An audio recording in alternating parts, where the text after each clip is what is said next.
तो हम बात करते हैं यार plastic and e waste pollution की। सो पॉल्यूशन के अंदर यहाँ से भी बहुत सारे क्वेश्चंस आते हैं, जो चीज़ें plastic and e waste pollution से न्यूज़ में रही थी। ठीक है, तो बात करेंगे about plastic and e waste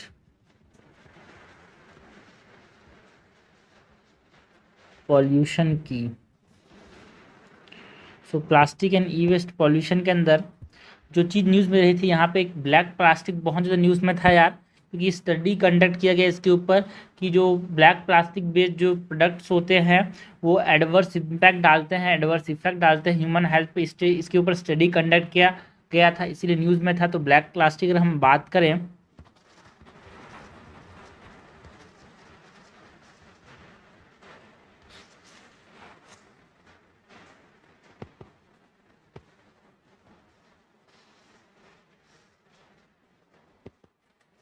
तो ब्लैक प्लास्टिक की बात करें तो सबसे पहले प्रॉपर्टीज़ की बात करते हैं यार।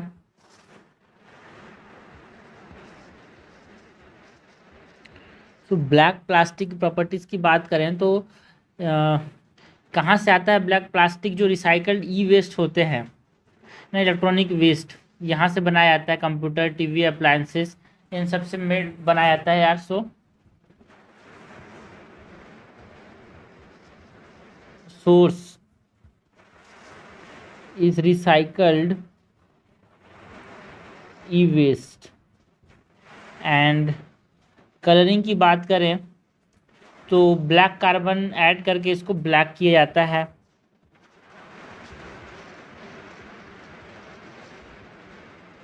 सो कार्बन, ब्लैक कार्बन का इस्तेमाल करके इसको क्या कहता है, कार्बन ब्लैक ऐड करके इसको यहाँ पे कलर किया जाता है। जो 6 अराउंड 15% जो रिसाइकलेबल्स हैं और प्लास्टिक रिसाइकल्स जो किए जाते हैं सिंगल यूज फूड कंटेनर्स से, वो यहाँ पे इसी कैटेगरी में आते हैं, ब्लैक प्लास्टिक कैटेगरी में। Accounts for around 15% of all plastic रिसाइकलेबल्स।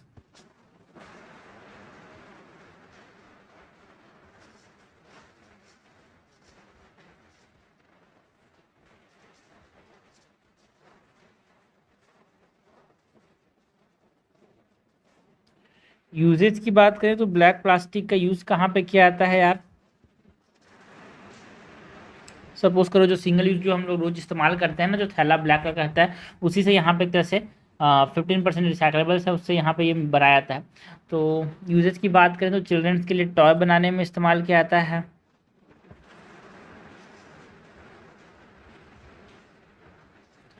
Cooking tools and utensils बनाने के लिए इस्तेमाल किया जाता है।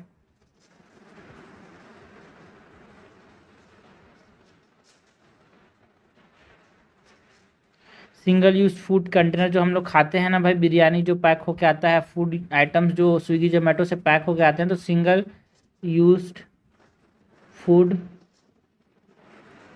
कंटेनर्स जो हैं वो इससे बनाए जाते हैं। एंड हेल्थ रिस्क की बात की गई मेनली तो यहाँ पे, तो जो कार्सिनोजेनिक यहाँ पे जो सब्सटेंस होते हैं कैंसर काजिंग जो है ना, हार्मोन डिसरप्टिंग जो फ्लेम रिटार्डेंट्स जो होते हैं इसके अंदर, वो डिटेक्ट किए गए यार, है ना।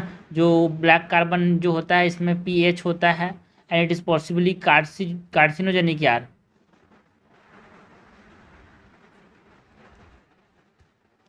ओके, सो हेल्थ रिस्क के अंदर यहाँ पे स्टडीज़ हुई ब्लैक प्लास्टिक के ऊपर, और यहाँ पे इसके हेल्थ रिस्क के बारे में बताया गया कि इसके अंदर कार्सिनोजेनिक पीएच देखने को मिलते हैं। फ्लेम रिटार्डेंट्स यार, हार्मोन डिस्टर्ब कर देते हैं ये फ्लेम रिटार्डेंट्स जो हैं। फ्लेम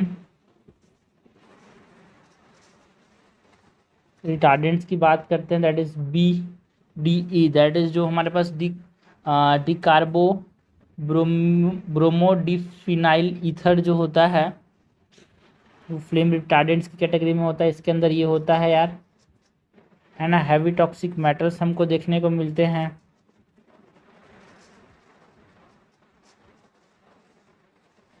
और ये जो इससे खाना इसे पार्सल करके ले गए यहाँ पे पन्नियों में, जो सिंगल यूज़ प्लास्टिक में कोई खाना दे देता है, सो वो लीक हो जाते हैं इनटू फूड्स यार,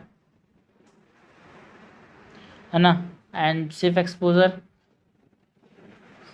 बहुत ज़रूरी है यहाँ पे। एंड ये जो टॉक्सिक BDE मैं 209 की बात की, मे लीच इनटू फूड एंड कज ह्यूमन हेल्थ रिस्क यार। जो सेफ एक्सपोजर जो होता है, आइटम्स लाइक ब्लैक स्पून या फिर स्पेचुलास जो होते हैं वो लेस देन 1/10 हैं अपनी EPS। एंड इससे और क्या क्या हो सकता है अगर ये लीक कर गए यहाँ पे, तो health and neurological developmental neurological damage भी हो सकता है। Developmental and neurological damage.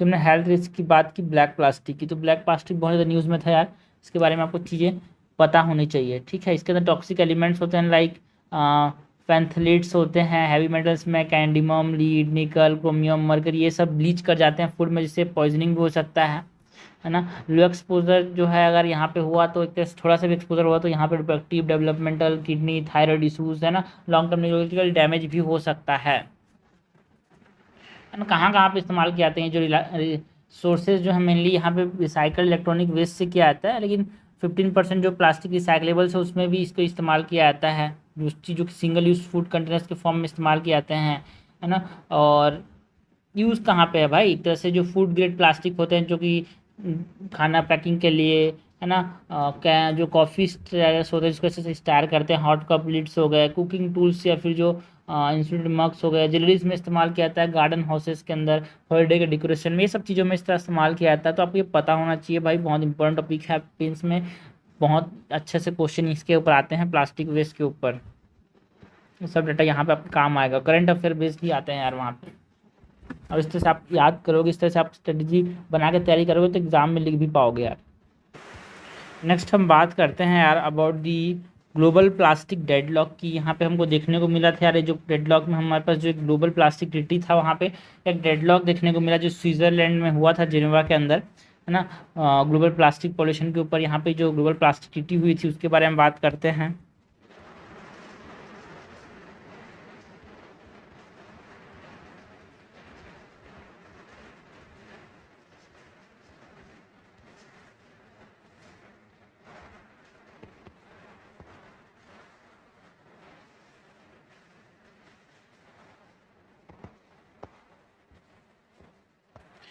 सबसे पहले तो स्टेटस अगर हम बात करें, जो ग्लोबल प्लास्टिक ट्रीटी है ऑर्गेनाइज्ड कौन करता है,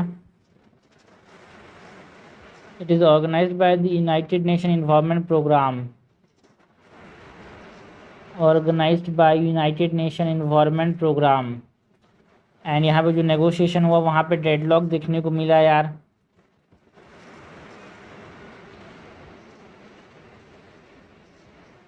इन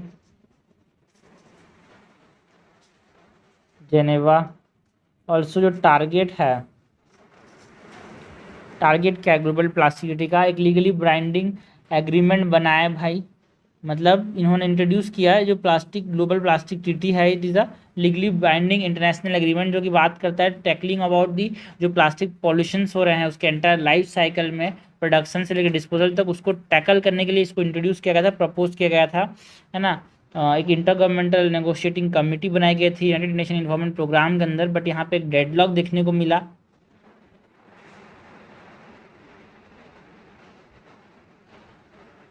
सो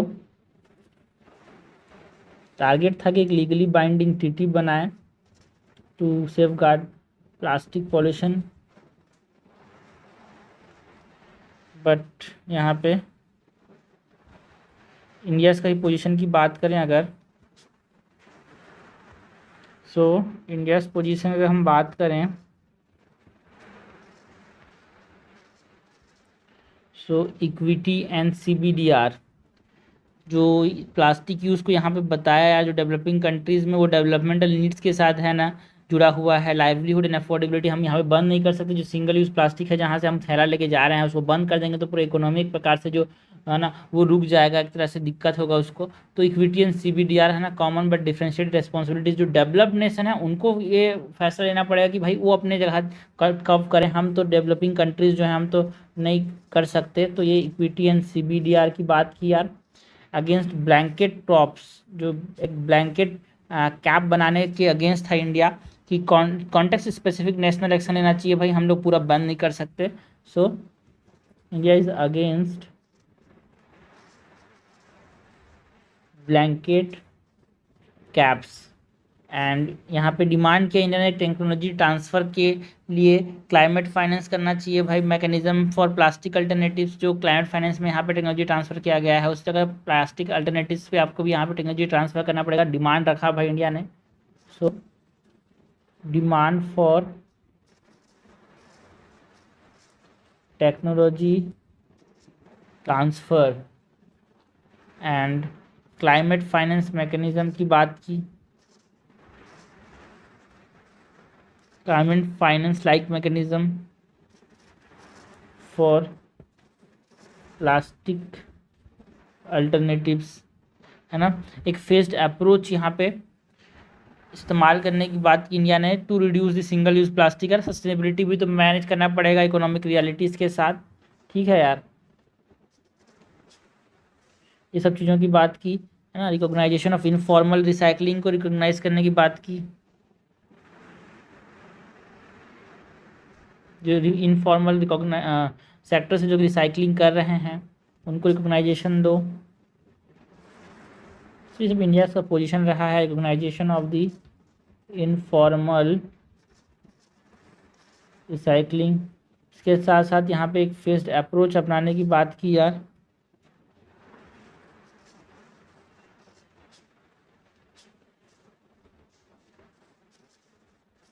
faced approach to reduce single use plastic. So ये हमने बात की ग्लोबल प्लास्टिक ट्रीटी की, जो कि न्यूज़ में था, स्टेटस और इंडिया का पोजीशन। सो ग्लोबल प्लास्टिक ट्रीटी के बाद नेक्स्ट हम बात करते हैं यार अबाउट प्लास्टिक पॉल्यूशन क्राइसिस की। ये प्लास्टिक पॉल्यूशन क्राइसिस न्यूज़ में क्यों था? बिकॉज इंडिया ने जो वेस्ट जो इतना वॉल्यूम में देखने को मिला यार, लास्ट 6 साल में 150% से बढ़ गया है, जिसने एक तरह से अर्जेंट रेगुलेटरी सिस्टमिक रिफॉर्म्स लाने की ज़रूरत को बताया। सो यहाँ पे हम बात करते हैं अबाउट प्लास्टिक पॉल्यूशन क्राइसिस की।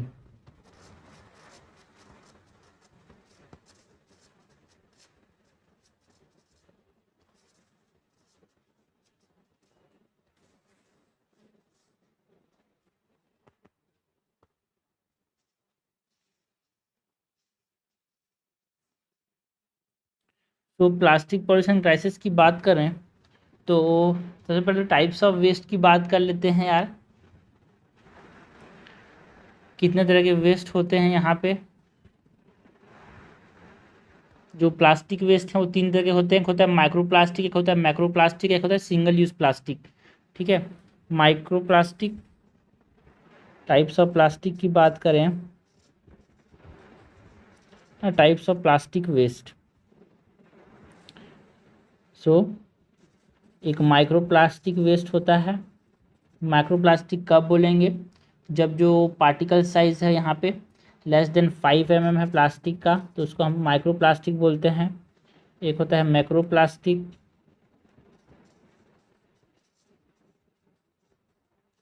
जो कि मोर देन 5 mm होता है। एंड एक होता है सिंगल यूज प्लास्टिक,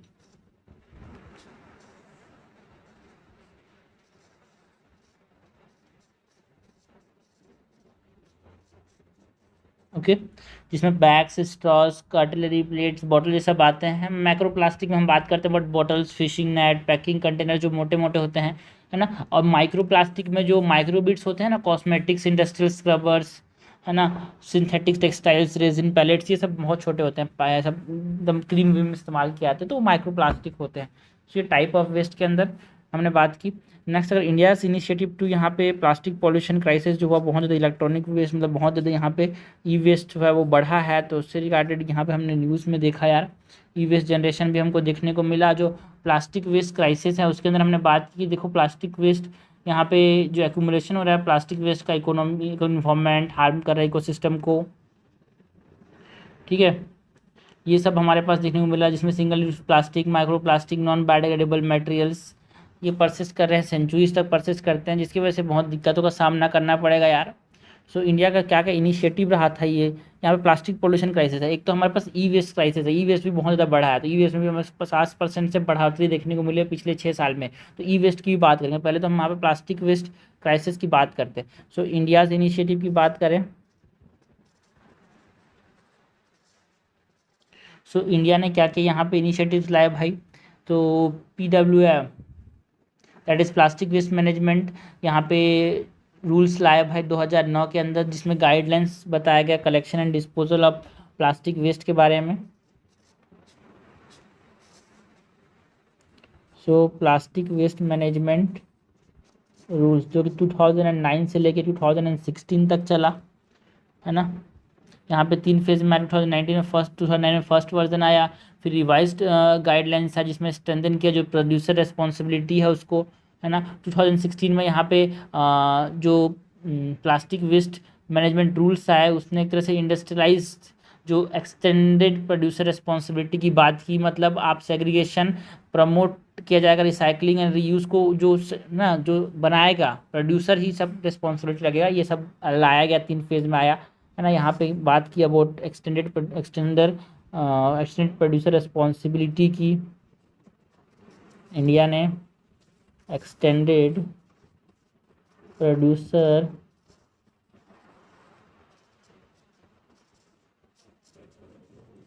रिस्पॉन्सिबिलिटी की बात की, हमने SUP प्रमोशन करने की बात की। SUP मीन्स व्हाट, जो सिंगल यूज़ प्लास्टिक है उसको टारगेट करना है भाई, एक फेस्ड अप्रोच में एलिमिनेट करना है सिंगल यूज़ प्लास्टिक को, है ना। प्रोहिबिट किया पहले तो प्लास्टिक कटलरी, ईयरबड्स, है ना, पॉलीस्टाइरिन आइटम्स को, यहाँ पे स्ट्रॉ सिमिलर डिस्पोजेबल्स को। सो हमने जो सिंगल यूज़ प्लास्टिक के प्रोहिबिशन की बात की, नॉट प्रमोशन यार, प्रोहिबिशन 2022 में हमको देखने को मिला, तो ये इंडिया ने इनिशिएटिव लाए। मिशन लाइफ कैंपेन जो आया उसमें क्या किया गया, मिशन लाइफ कैंपेन में 1 nation 1 mission and plastic pollution, इस प्रकार का यहाँ पे कैंपेन आया। स्टेट्स इनोवेशन हमको देखने को मिला, लाइक वडोदरा ने क्लॉथ बैग्स की वेंडिंग मशीन यहाँ पे लगाए, है ना। मथुरा जो है वो एक तरह से प्लास्टिक फ्री ब्रज कैंपेन यहाँ पे लॉन्च किया, मतलब मदुरई में AI पावर्ड वेस्ट मॉनिटरिंग की बात की है। तो ये सब मिशन लाइफ के अंदर बहुत सारे अलग अलग सिटीज़ में अलग अलग कैंपेन्स यहाँ पे लाए गए यार। के national plastic waste reporting portal बनाया गया 2025 के अंदर, जहाँ पे टाइगर रिजर्व गवर्नमेंट ऑफिस के अंदर, है ना, यूथ एंगेजमेंट जहाँ पे है वहाँ पे एक तरह से प्लास्टिक वेस्ट को कम करने की बात की गई, है ना। 2025 में कैंपेन्स के अंदर एंड ऑल्सो 2025 के जून में नेशनल प्लास्टिक वेस्ट रिपोर्टिंग जो पोर्टल आया, एक डैशबोर्ड बनाया गया जिसने जो एक्सटेंडर प्रोड्यूसर रिस्पॉन्सिबिलिटी के अंदर ट्रांसपेरेंसी है उसको ट्रैकिंग की बात की, कि देखो भाई एक्सटेंडेड प्रोड्यूसर रिस्पॉन्सिबिलिटी तो प्रोड्यूसर काम कर रहा है कि नहीं उसको ट्रैक करने के लिए यहाँ पे national plastic waste reporting portal लाया गया 2025 में। सिटी इनोवेशन हमने बात करें हैं, कुछ डिफरेंट सिटीज़ जो मैंने बात की कि कुछ कुछ सिटीज़ में इंपॉर्टेंट इनोवेशंस लाए गए यार।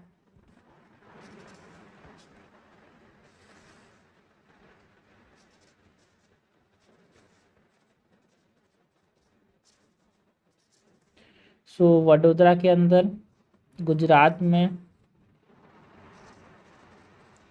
क्लॉथ बैग मशीन लाया गया,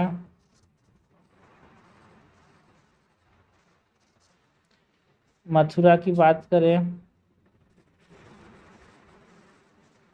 सो प्लास्टिक फ्री ब्रज कैंपेन लाया गया, मदुरई की बात करें तो AI वेस्ट मॉनिटरिंग की बात की गई भाई। सो ये हमने बात की about what plastic pollution crisis की, जो कि न्यूज़ में था, यहाँ पे बहुत ज़्यादा पॉल्यूशन हो रहा था प्लास्टिक से रिलेटेड, तो इसके बारे में बात करना ज़रूरी है। प्लास्टिक वेस्ट की बात करें और इसके India initiative, city innovation, types of plastic, सब पता होना चाहिए आपको। नेक्स्ट जो ई वेस्ट क्राइसिस था उसकी बात करें अगर, सो नेक्स्ट बात करते हैं about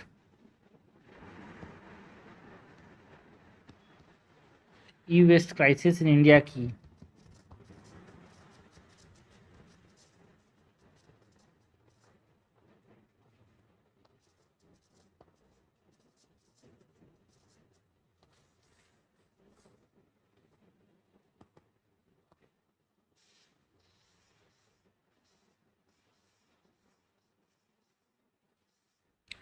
so E waste crisis की बात करें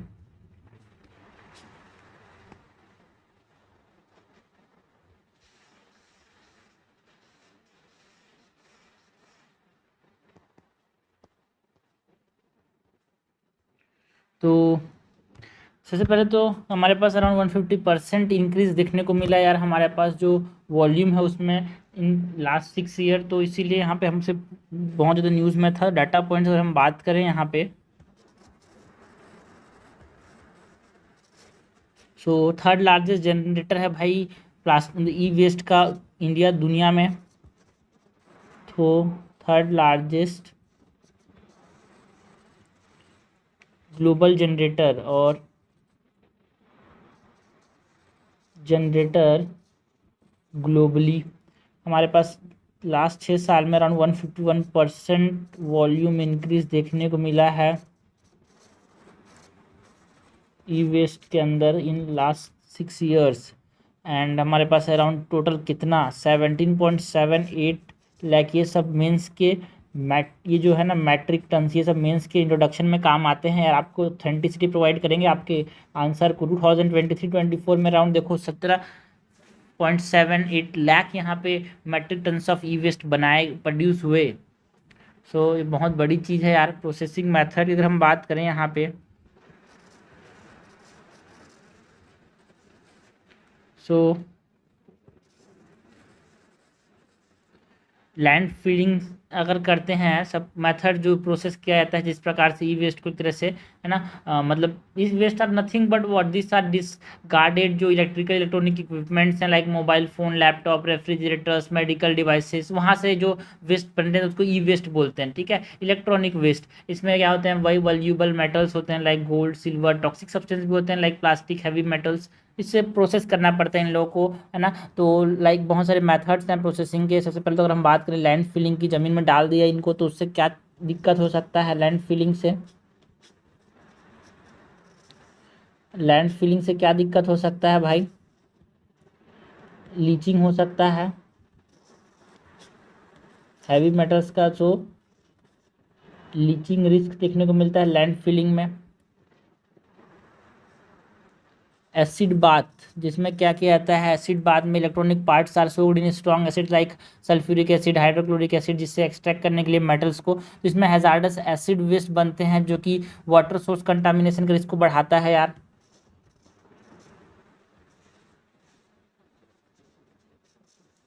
केमिकल वेस्ट और भी जनरेट करता है। इसके बाद अगर हम इंसिनरेटर्स में डाल दिया गया, इनको इंसिनरेटर्स मतलब बर्न कर दिया गया हाई टेम्परेचर में, वॉल्यूम को कम करता है, ठीक है, जनरेट करता है एनर्जी, ये सब ठीक है, बट ये टॉक्सिक गैसेस रिलीज करता है लाइक डॉक्सिन्स, फरेन्स एंड पार्टिकुलेट मैटर, जिससे वैसे एयर पॉल्यूशन हो जाता है यार।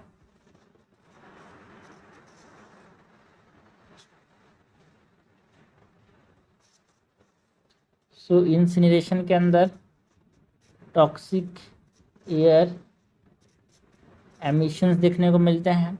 अगर रिसाइकल कर लेते हैं इन ई वेस्ट को,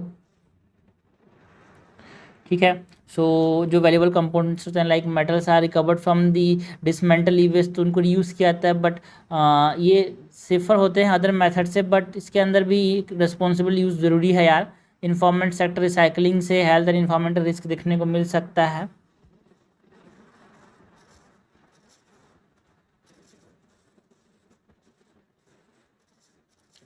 एंड रीयूज़ भी किया जा सकता है सर्कुलर इकोनॉमी के अंदर।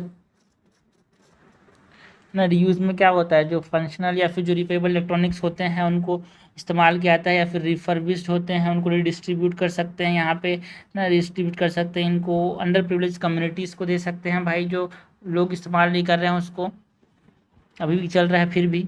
तो एक तरह से मोस्ट इको फ्रेंडली मेथड है जो कि सर्कुलर इकोनॉमी को प्रमोट करता है और ऑल्सो प्रोडक्ट के लाइफ साइकिल भी बढ़ाता है।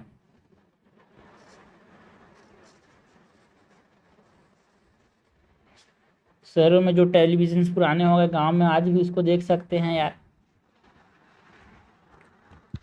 ये हमने प्रोसेसिंग मेथड्स की बात की। नाउ इम्प्रॉपर डिस्पोजल से क्या क्या प्रभाव पड़ते हैं। इम्पैक्ट ऑफ इम्प्रॉपर डिस्पोजल अगर हम बात करें,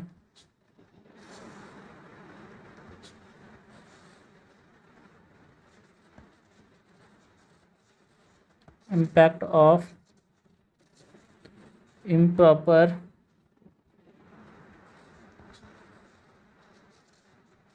डिस्पोजल, तो इसकी वजह से यहाँ पे इन्वायरमेंटल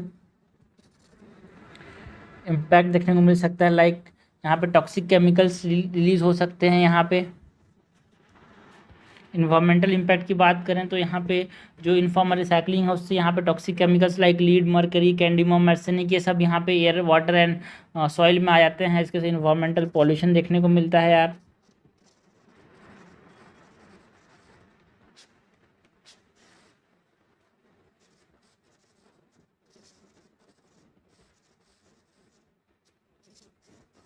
वन 1000 टॉक्सिक एलिमेंट्स यहाँ पे रिलीज हो सकते हैं। हेल्थ की बात करें तो यहाँ पे हेल्थ इम्पैक्ट में न्यूरो डेवलपमेंटल डिसऑर्डर्स देखने को मिल सकता है यार, है ना। Respiratory disease, asthma, steel birth, premature birth, अगर ये प्रेग्नेंट वुमेन यहाँ पे इसके साथ वल्नरेबल बहुत ज़्यादा होते हैं इस एक्सपोजर में अगर आए तो न्यूरो डेवलपमेंटल डिसऑर्डर्स देखने को मिल सकते हैं। लेबर जो है जो काम कर रहे हैं, है ना, वहाँ पे अपने को दिक्कतों का सामना करना पड़ता है, बिकॉज जो इनफॉर्मल ई वेस्ट रिसाइकलिंग है वहाँ पे ज़्यादातर चाइल्ड लेबर्स देखने को मिलते हैं यार। तो worst form of child labour है ये।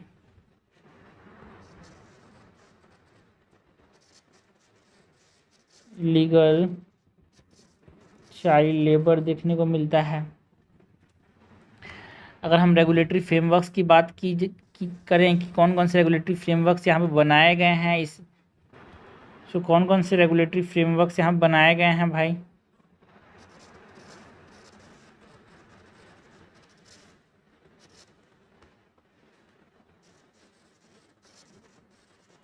रेगुलेटरी फ्रेमवर्क्स के अंदर हमारे पास यहाँ पे ई वेस्ट मैनेजमेंट रूल्स की बात करते हैं, जो कि 2006 के जो रूल्स हैं उनको यहाँ पे रिप्लेस करता है यार। ठीक है, ये जो ई वेस्ट मैनेजमेंट रूल्स हैं इसमें registration of recyclers, refurbishers and producers करने, रजिस्ट्रेशन करने की बात करता है। ऑल्सो जो मैंडेटरी प्रोक्यूरमेंट है, स्टैंडर्ड प्रोड्यूसर रिस्पॉन्सिबिलिटी सर्टिफिकेट का, ये ज़रूरी है भाई, है ना। एनुअल रिसाइकलिंग टारगेट्स को पूरे करना बहुत ज़रूरी है प्रोड्यूसर्स को, ये सब बताया गया है ई वेस्ट मैनेजमेंट रूल्स के अंदर।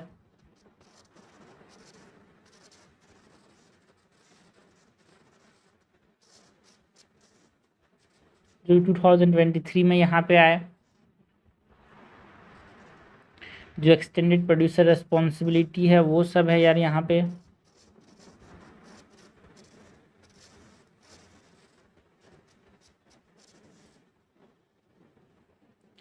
जो ईपीआर सर्टिफिकेट ट्रेडिंग की बात करते हैं, ईपीआर मतलब क्या, ई वेस्ट मैनेजमेंट अमेंडमेंट एक्ट के अंदर जो एक्सटेंडेड प्रोड्यूसर रिस्पॉन्सिबिलिटी सर्टिफिकेट है उसको आप ट्रेड कर सकते हो। गाइडलाइंस दिए हैं भाई सेंट्रल पोल्यूशन कंट्रोल बोर्ड ने, अप्रूवल के साथ आप इसको ट्रेड कर सकते हो।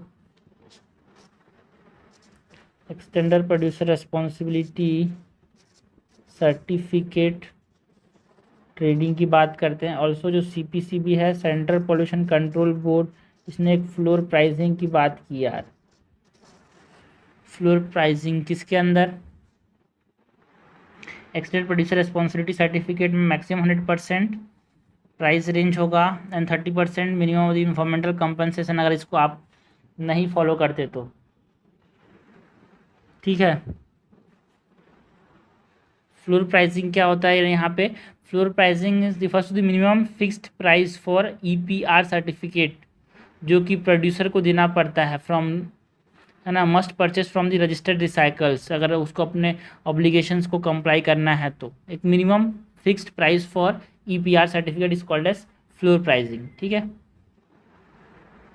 यहाँ पे एक्सटर्नल प्रोड्यूसर रिस्पॉन्सिबिलिटी क्या होता है, ये अगर हम बात करें तो ये रिस्पॉन्सिबिलिटी होता है जो प्रोड्यूसर है, जो सपोज इलेक्ट्रोमोबाइल बना रहा है तो पूरा एंटायर प्रोडक्ट का साइकिल में, जहाँ पे कलेक्शन हो गया, रिसाइकल हो गया, इन्वायरमेंटली साउंड अगर डैमेज हो रहा है एट दी एंड, तो उसको मतलब इन्वायरमेंटली साउंड डिस्पोजल अगर कर रहा है तो पूरा काम, पूरा जिम्मेदारी किसकी है? प्रोड्यूसर की है। तो इसको हम बोलते हैं एक्सटेंडेड प्रोड्यूसर रिस्पॉन्सिबिलिटी। तो ये हमने बात की about the e waste crisis in India की, data point processing methods, impact of improper disposal, regulatory frameworks कौन कौन से हैं, ये हमने देखा।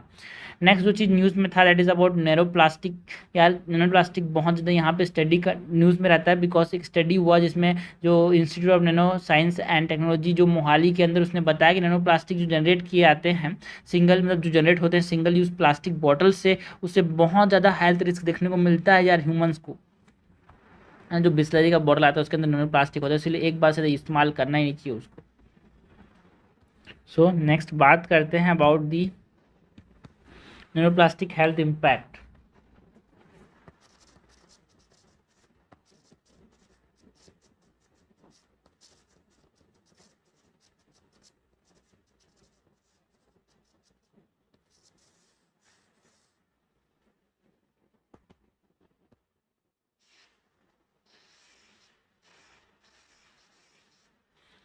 नैनोप्लास्टिक हेल्थ इम्पैक्ट की बात करें सो सबसे पहले तो कैरेक्टरिस्टिक की अगर हम बात करें नैनोप्लास्टिक के, क्या होता है नैनोप्लास्टिक यार?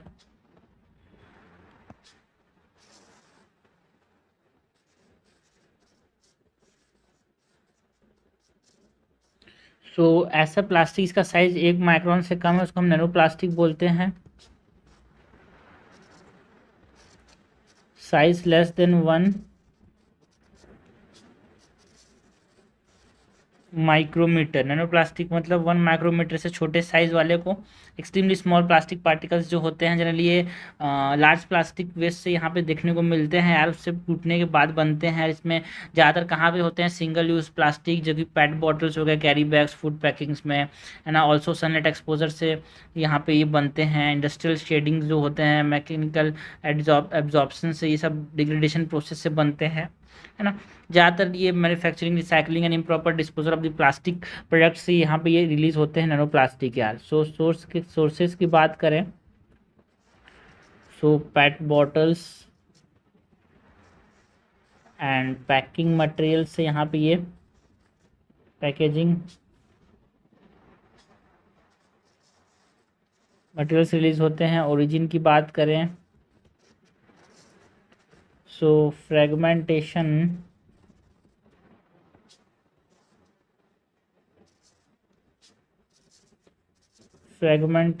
एंड डिग्रेडेशन से हमको ये देखने को मिलता है। कैरेक्टरिस्टिक के बाद अगर हम बात करें अबाउट दी बायोलॉजिकल इफेक्ट्स की,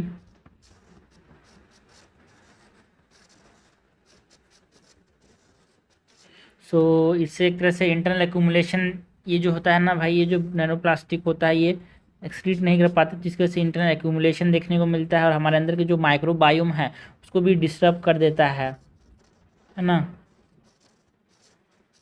इंटरनल एक्यूमुलेशन इन टिश्यूज़ देखने को मिलता है यार।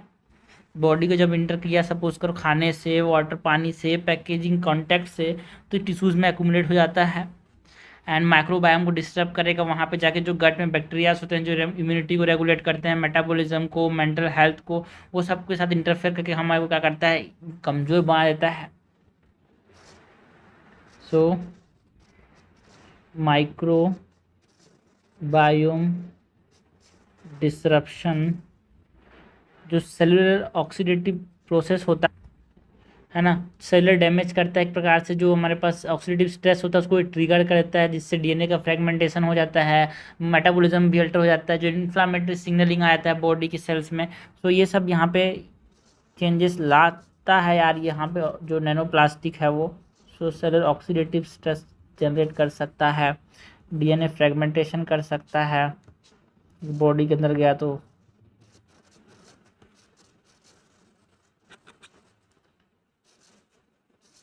आरबीसी की जो मेम्ब्रेन है उसके स्टेबलाइजेशन को यहाँ पे अफेक्ट कर देता है यार।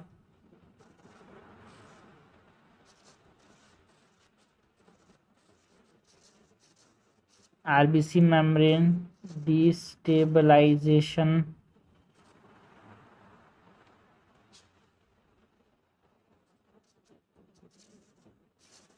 ओके। तो ये बायोलॉजिकल इफेक्ट्स हैं। तो रिसर्च कॉन्टेक्स्ट में यहाँ पे ये न्यूज़ में क्यों था, बिकॉज जो नैनो साइंस एंड टेक्नोलॉजी एक इंस्टीट्यूट है जिसने इसको कंडक्ट किया मोहाली के अंदर, है ना।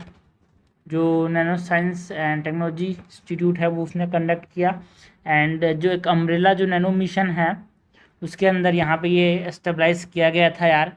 इसका काम क्या है, जो nano science institute of nano science and technology है, ये जैसे जनरेट करता है प्रोसेसेस, टेक्नोलॉजीज एंड डिवाइसेस जो कि एक तरह से नेशनल प्रायोरिटीज़ के ऊपर ध्यान देते हैं, like agriculture, defence, health care. Department of science and technology के अंदर एक ऑटोनोमस इंस्टीट्यूट है ये। रिसर्च कॉन्टेक्स्ट की बात करें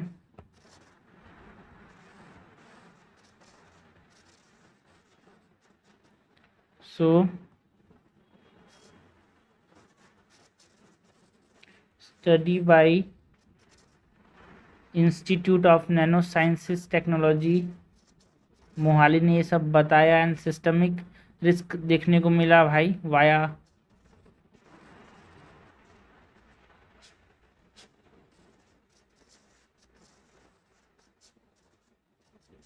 सिस्टमिक रिस्क वाया बायोलॉजिकल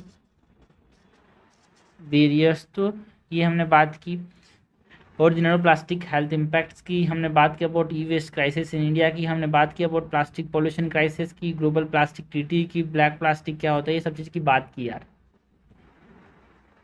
बहुत इंपॉर्टेंट टॉपिक है मेंस और प्रीलिम्स दोनों के लिए, ज़्यादा इंपॉर्टेंट है मेंस के लिए।